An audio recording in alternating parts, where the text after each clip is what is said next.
Саламатсыздар ауылдастар. Ауылымыз туралы бейнебаян түсіріп жатқан ауылымыздың патриот ұлдарына үлкен алғысымызды білдіргіміз келеді. Біз өзіміздің ауылдың қалыптасуына, өсіп өркендеуіне үлкен үлес қосқан Күмісбеков Хамзаның ұрпағымыз. Қасында отырған үлкен ұлы Күмісбеков Шайхмет. Менің есімім Серік. Әкеміз Күмісбеков Хамза 2-ші дүниежүзілік соғыстың ардагері. Тоқтала келсек, әкеміз Күмісбеков Хамза 1924 жылы 11-ші ақпан айының 11-ші жұлдызында Досқылы жайлауының Қотыршың деген жерінде дүниеге келген. Досқылы жайлауында Қотыршың жерінде дүниеге келіпті. Бұл бабаларымыздың жерлері екен. Қысы жазы сол Жоңғар Алатауының етегінде тұрған. Әкеміз 7 жасында қараған шағында әкесін қалық жау деп Қарағанды да алып кеткен екен, сол жақта дүниеден өтіпті. Әжеміз Уазипа кішкентай баласын ертіп Сарқан жақта бір ағайындары исполкомда істеген ба, содан Сағабүйін балалар жетім үйінде жетім бала деп орналастырып, әжеміз Уазипа өте сіңер ақын кісі болған екен. Сол кісіні балалардың киім тігетін тігінші қылып орналастырыпты жетім балалар үйіне. Содан шешесі 12 жасына қарағанда дүниеден өтіпті, сол Сарқан жақта. Әкемізді немере әпкесі Ардақ апа атпен алдыртып, осы Ақтұма ауылына жеткізген екен. Бастауыш класстарды Ақтұма ауылында оқып, кейіннен Қоңыр мектебінде 5 класстық білім алады. 7 жасында әкеміз әкесінен, 12 жасында шешесінен жетім қалған. Әкеміз бала кезден ерте колхоз жұмыстарына араласқан адам. Жастайынан жұмысқа араласып, соғыс басталғанша жұмыс жасап, мала көшкеде мінген, өгіз арбада айдаған, шөпте шапқан, масақта терген. 1942 жылы әскер қатарына шақырылады. Әскердің өзіне тұл түттік қой. Хамза Күмісбеков, Алматы облысы Ескелді ауданы Қоңыр ауылының ең қарт тұрғыны және ауылдағы көзі тірі жалғыз соғыс ардагері. Қарт майдангер 1924 жылы Ескелді ауданы аумағындағы Досқылы жайлауында дүниеге келген. Майданға 1947 жылы аттанып, 1947 жылы елге оралды. Соғыста жауынгер 56 танкіге қарсы шабуылдаушы бригаданың көлік жүргізушісі болды. Украина, Белоруссия және Польшаның бірнеше қалаларын жау құрсауынан босатуға атсалысты. Ассалаумағалейкум ата, аманыңыз құтты болсын, деніңіз сау болсын. 56-шы артиллериялық бригаданың әскери қызметін атқарады.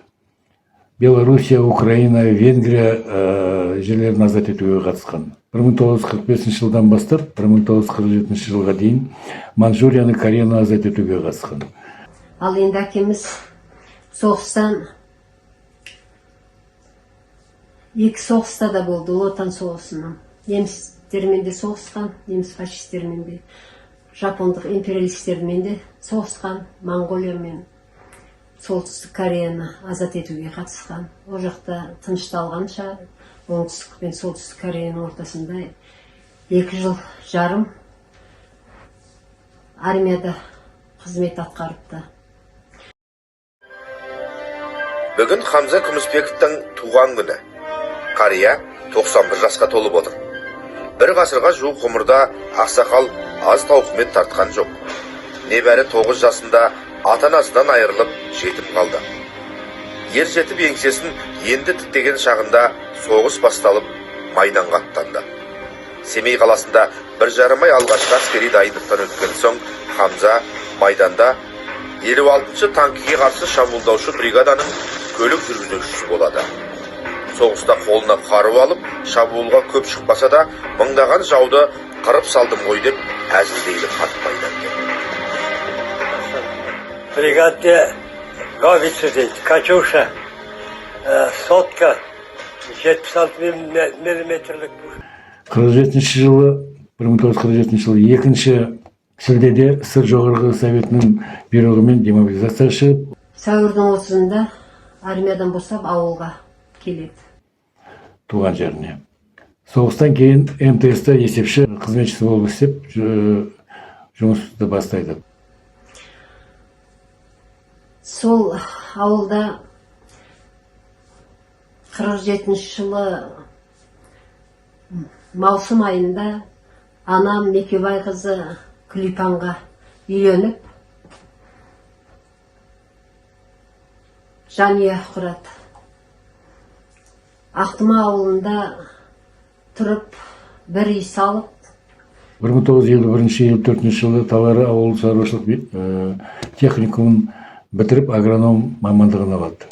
кейін 1957 жылы Тасбұлаққа көшіп, онда да бір үй салыпты. 10 жыл колхозда бригадир, 12 жыл шаруашылық меңгерушісі болады, және де басқа да қызметтер істеген. Әкем 1060-70 жылдары Қоңыр ауылына бірнеше колхоздарды қосып, үлкен Ильич атындағы колхозды ашып, сол жерде Мұсабеков Керім аға басшы болып сайланып, сол Керім ағалармен қатар жұмыс жасады. Ильич атындағы колхоз атын берді. Сол кезде колхоз председателі Мұсабеков Керім деген ақсақал қызмет етіп, сол кісімен ауылдастарының колхозы көркейтуіне көп еңбек етті. Әкем 12 жылдай бригадир болды. Бірге жұмыс жасап, ауылдың экономикалық жағдайын көтергенге қатысып, бірге істеген Керім аға, Қанағат аға, Тұрсынғали аға, Қызайбек аға, Мұхамади аға, Жангелді аға, Қожахан аға, Қожағұл аға, Әбітай аға, Тілеубай аға, Абақ аға, көптеген мамандармен бірге жұмыс жасады.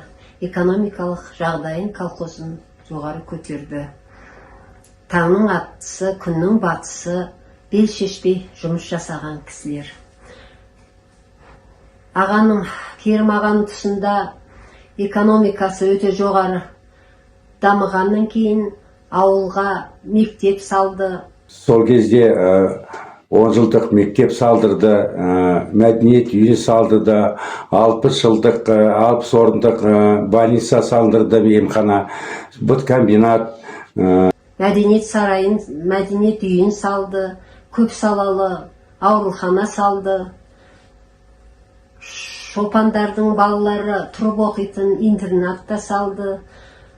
Сондай өте жоғары экономикасын дамығанның арқасында ауылымыз көркейіп жатты. Тағы басқа құрылыстарға ауылдың көркеюіне атсалысып еді. Шағын дүкенін ашып, елді қамтамасыз, керек жарақпен қамтамасыз етіп отырыпты. Әкеміз 2 ұл, 3 қыз, 16 немере, 35 шөбере сүйген жан тірі кезінде. Ең үлкен баласы Шаяхмет 1948 жылы тамыз айында дүниеге келіпті. Одан кейін әпкем Гүлжахан 1951 жылы дүниеге келіпті. Сол әпкем туған жылы Талғардағы ауыл шаруашылық мамандандырылған мектепте агроном мамандығына оқуға түседі. 1954 жылы мен туған жылы бітіріп дипломын алып, агроном мамандығында жұмыс жасады. Ал енді Тастыбұлаққа келгенде сіңлім 1957 жылы дүниеге келді, Гүлжазира. Ал інім 1969 жылы дүниеге келді. Негізі біз 3 ұл 3 қызбыз ғой. Менен кейінгі ұлды табысты Қырықбай ата мен Нұрилі апаға беріпті. Ол Карпыков болып кетті. Әкеміз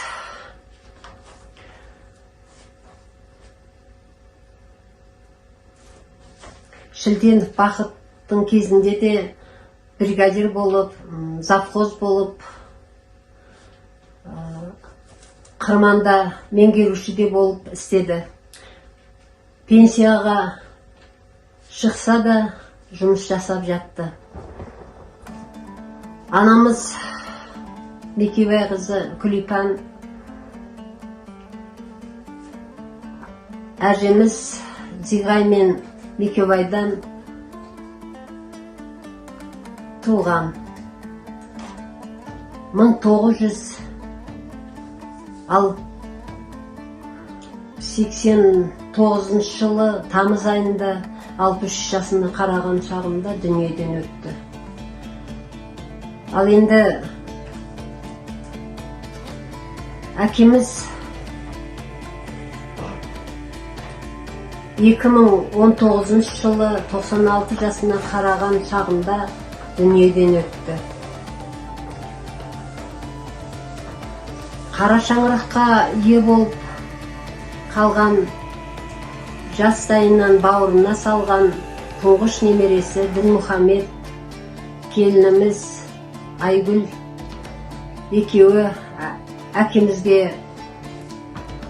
сондай күтіп бабып қарап, жағасын кірлетпей, жағдайын жасап, сондай қара шаңыраққа ие болып қалды.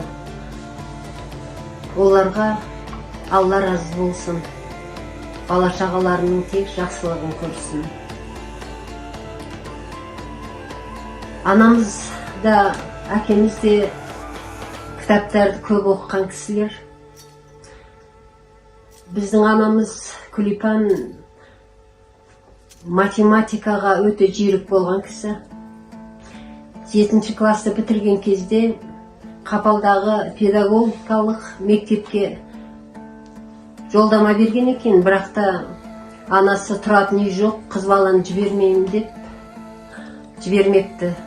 Кейінге дейін анам айтып жүрді, о балыма, шешем қалды, әйтпесе мен де мұғалім болып жүрер едім деп. Газет журналдарды жібермей оқитын. Әкеміз көп кітаптар жинады, кітаптары да мол болды. Ал енді әке-шешеміздің жаны жанатта, иманы жолдас болсын. Артындағы бала шағалары түгел аман болсын. 9 май кезінде алыстағы жақындағы немере шөберелері, балалары түгел жиналамыз қара шаңыраққа. Алла разы болсын. Бір кезде өмір бойы 10 жылдық мектептің директоры болып өткен Қожа Ахметов Кәкімбай мен әкеміздің екеуінің бір әңгімесін естіп қалып едім. Мына Керім Ақсақалдың көп еңбек еткен, еңбегін сіңірген адамның мына мектептің атын беру керек еді деген.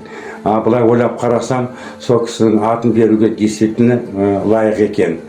Сол кезде колхозымызда 70 атар қой, 2 сиыр фермасы, 2 жылқы фермасы болды, мыңдаған шабындық, мыңдаған егіндік болды.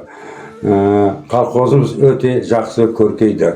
Ал енді қазірдің өзінде біздің ауылдың жастары өзіміздің ауылымызды, Қоңыр ауылын көркейтуге бәрі ат салысып жатыр. 2015 жылы Ұлы Отан соғысының 70 жылдығына қарсы Астанадан әдейі шақыру келіп, 70 жылдыққа аппаратқа барып қайтыстық. Парадтан сол кезде қорғаныс министрі Иманғали Тасмағамбетовтің қолынан бағалы сыйлық алып елге оралдық. Мен оқып жүрген кезде Қоңырда уақ колхоз болған. Бізде 7 колхоздың басын біріктіріп, орталығын Қоңыр ауылына сайланды да Ильич атындағы колхоз атын берді. Не айтамыз, біз осындай бастама көтеріп отырған, әсіресе Қалқа ағамыздың баласы Нұрланға үлкен алғысымызды білдіреміз. Ауылымыздың тарихы бітпесін. Құрметті менің ауылдастарым, мына сахнада Мелисаға мектептерде 70-ші жылдары Жангелді ағаны шақырып, ауылдың жастарын көтерші деп. Ол кезде біз мектепте оқимыз. Тұлымыз желбіреген бантигіміз бар басында. Сол алғашқы Жетісу ансамблін құрған Күләштәтемен Мелисаға. Оны айтпай кетсе болмайды. Сол кездегі ең бірінші дом культура дейміз ғой жаңа.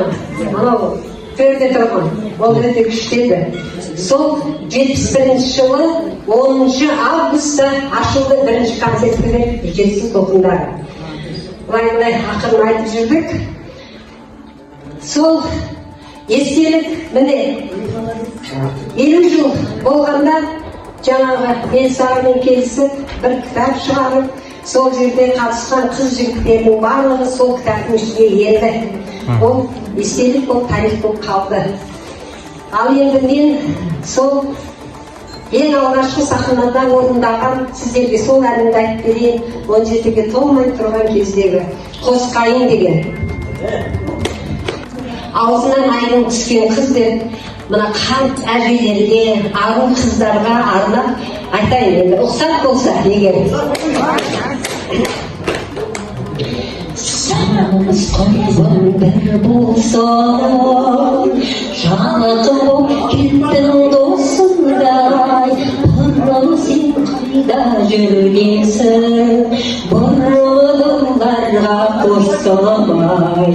Көрдім бе сені өзгердім, басқа адам болып көргенде, мен өзгердім, көзге де ілмей жүргенде, мен өзгердім, көзге де ілмей жүргенде, жетілдеп сезім албырап, шаттықтан шашырап туғансың, аспаннан түскен салбырап, айдың сен қызы шығарсың. Көрнекпен жерден мұндай жан, көрінді даусың күн асыл, құтқарып алған мұң қойдан, құдіреттің өзі шығарсың. Құтқарып алған мұң қойдан, құдіреттің өзі шығарсың.